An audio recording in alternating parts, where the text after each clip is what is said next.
May I request Professor Srivathsan, the Academic Director of the University, to deliver the welcome address. Good morning. It's another beautiful winter day in Ahmedabad. Unfortunately, Dr. Bimal Patel couldn't be here for personal emergency. He has written down his welcome address, and I'm going to read on behalf of him. So let me begin. Friends, we are gathered this morning for the 12th Convocation of CEPT University. The university will confer degrees on students who have completed their programs of study during the academic session 2016-17. It will also confer awards won during that period. On this special occasion, I'm very happy to welcome our chief guest, Professor Batwa. Professor Batwa is a highly reputed urbanist who is currently a senior research scholar at the Urbanization Project at the Stern School of Business, New York University. He has a lifetime of rich experience in city planning, and he has thought deeply about how cities work and how they should be planned. He has just completed a much-awaited book on urban planning and transport titled Order Without Design. MIT Press will publish this book in summer of 2018. Professor Batwa knows India very well and since very long. He graduated as an architect from Beaux-Arts in Paris in 1967. Soon after working for a while in a private architecture firm, he traveled to India to work in the office of the chief urban planner in Chandigarh, where Corbusier was designing a new city. During that period, he also traveled extensively in India by bicycle. He came all the way down cycling up to Bhopal. His next job was in Algeria in the Ministry of Public Works. Algeria has just become independent then, and since all the French officers had left, young Batwa's professional skills were in high demand, and he was allowed to take decisions that in normal circumstances would only be taken by senior officers. After that, he worked briefly with the renowned architect Philip Johnson in New York. Then, he worked in the New York City Planning Commission. After that, he went to Yemen and worked in the Ministry of Public Works, then in San Salvador in the Ministry of Housing and Urban Development, and then in Bangkok in the National Housing Authority. Then for 20 years, that's between 1980 and 1999, Professor Batwa was principal urban planner at the World Bank, where he advised local and national governments on urban development policies, mostly in China, Central and Eastern Europe, India, Mexico, Russia, and South Africa. He was also involved in the design and implementation of large land development projects and urban extensions financed by the World Bank. Alan had come to Ahmedabad as a member of a World Bank mission. My colleagues at the Environmental Planning Collaborative, that's Bimal's organization, and planners at AMC and Howrah were engaged in liberalizing and modernizing urban planning in the city. Alan was deeply supportive and inspiring. Alan has always been a reflective practitioner in the full sense of the term, a practitioner as well as a researcher. He knows cities from having walked around in them, having lived in them, and having worked on improving them. He has tested his ideas in the real world and carefully observed planning practice. He has thought deeply about why some ideas work and others don't. He has educated himself to learn new concepts and solve conundrums. His insights are not derived only from books and from engaging with students and other academics. This is why he continues to be sought out for advice across the world. Once again, welcome Professor Batwa, and it's a great pleasure to have you with us.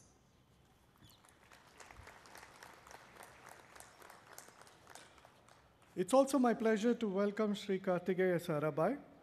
While traditionally our chairman Sri Sanjay Lalbai is the chair for this occasion, due to ill health he is unable to be present today. Sri Karthikeya Sarabhai, who is a member of our governing council, has graciously agreed to chair this occasion on his behalf. As many of you would know, Karthikeya Sarabhai belongs to the great tradition of philanthropic civic leadership of Ahmedabad. His grandfather, Ambalal Sarabhai, an industrialist, was closely associated with Mahatma Gandhi. His mother was a renowned dancer, and his father, Vikram Sarabhai, was a great scientist and the founder of India's nuclear energy and space programs. Along with Sri Kasturbai Lalbai, he was also a co-founder of the Indian Institute of Management. Sri Karthikeya V. Sarabhai is the founder director of the Center for Environment Education, CEE, which is next door. Over the last 33 years, Mr. Sarabhai has been a champion for environmental education and sustainable development. He has been a member of several committees. Most notably, he is the UNESCO Chair on Education for Sustainable Development and Human Habitat, set up a CEE in partnership with CEPT University. He is the co-chair of the Global Citizenship Working Group convened by the Brookings Institute. He is also the co-chair of the Earth Charter International Council. He has received many awards and accolades. The Government of India awarded him the Padma Shri in 2012 for service towards environmental education. He is also the recipient of the Olive Green Crusader Award, the C.V. Raman Memorial Award for Popularizing Science, the World Human Rights Promotion Award, and the International Brandwine Medal. Welcome, Mr. Karthikeya Bhai. We are very glad to have you with us today.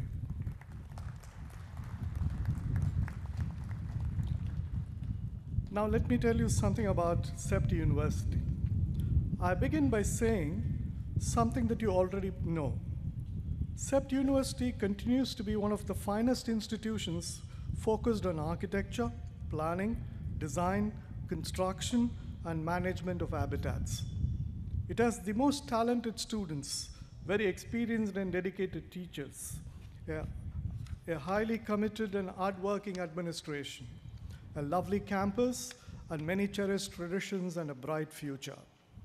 The future is particularly bright because all of us are continuing to improve the university in many different ways.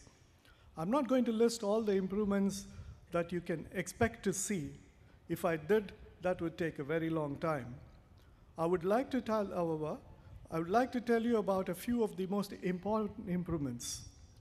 First, let me begin with the academics.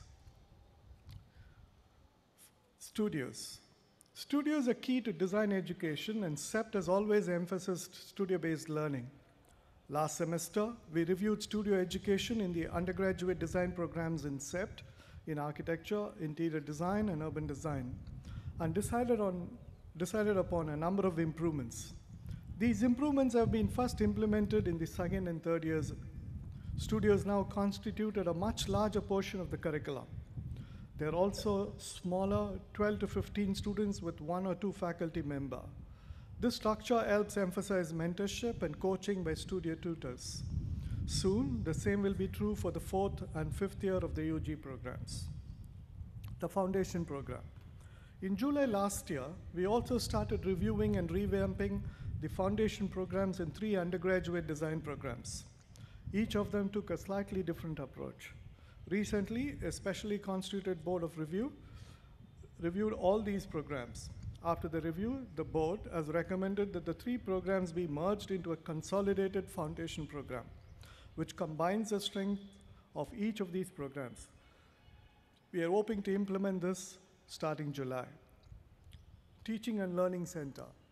Another key initiative is the setting up of the Teaching Learning Center, similar to ones that exist in all globally leading universities.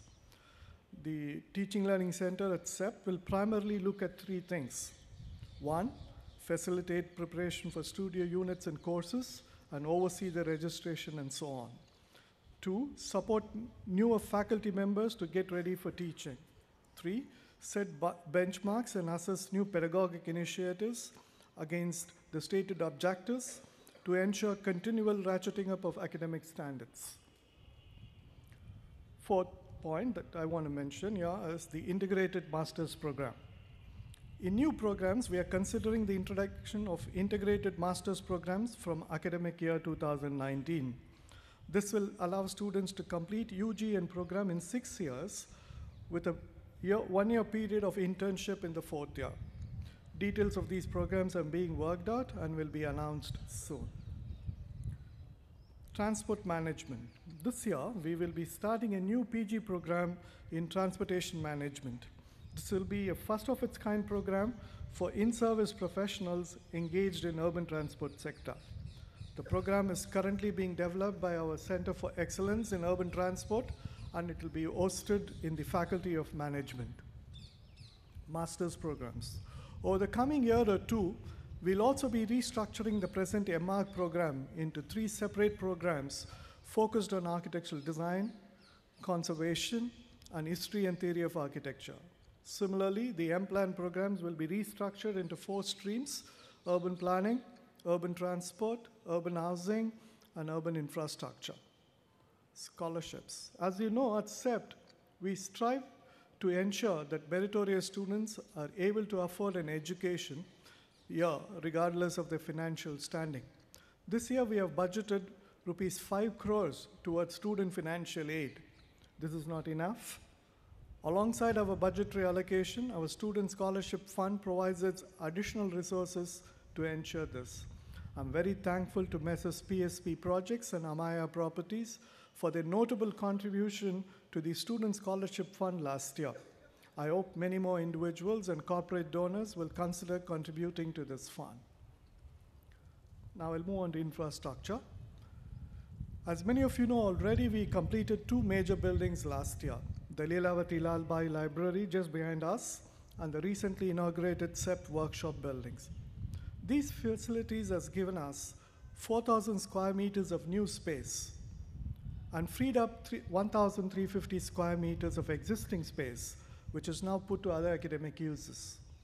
The canteen has also been recently completed, and with this, phase 1 of our master plan is complete. Soon, we will be starting construction on the new academic building, which is coming up just north of the canteen, just down there. This will bring a new high-capacity auditorium and many classrooms and seminar rooms for use by the entire university.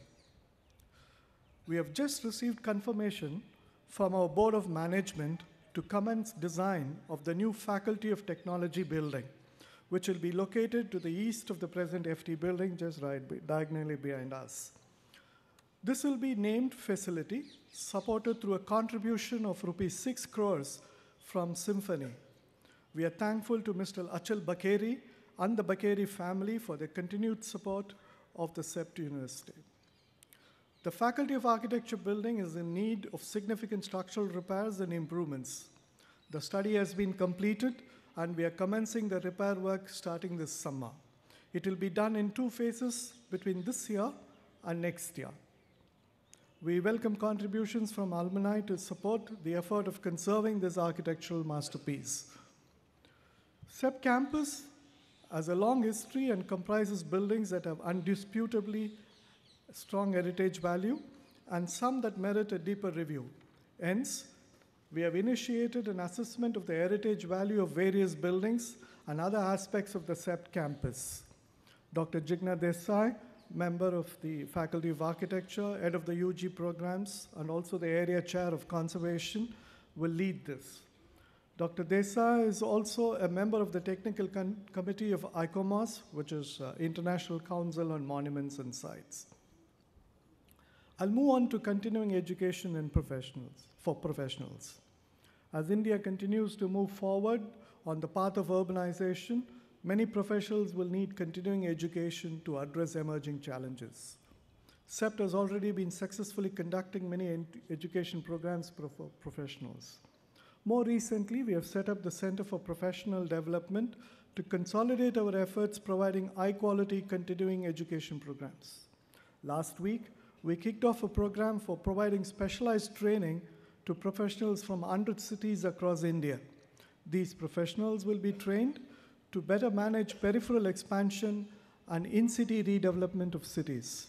This is part of a 2-year program in collaboration with the Ministry of Housing and Urban Affairs, Government of India. One last point.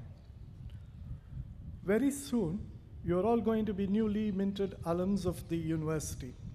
Our new alumni office has put together a welcome package for you with an alumni card and a token that reminds you of this day. As you go out, Over the next few years, there may be many instances when you need support of the university, or you need some old document, or you would like to connect with someone in a new city, etc. Please do not hesitate to reach out to the alumni office for any kind of help. Also, as and when time permits, please come back and share your experience with other students. Finally, before I return to the program at hand, I want to remind all of us that without the hard work of the faculty members, both permanent and visiting, and the staff of the CEPT University, none of the developments that I'm talking about would have been possible. I sincerely thank all our faculty members.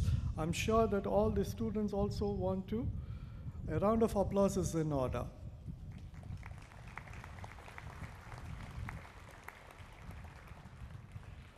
This morning, a total of 537 students will receive their degrees.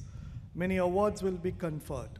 On behalf of my colleagues, deans, faculty members, staff, and myself, I congratulate all those receiving degrees and awards. All of us wish you all the very best in life and hope that you will make the most of the opportunities it presents. In doing so, you will make us proud. We also hope that you will stay in touch and keep coming back to your alma mater. Thank you.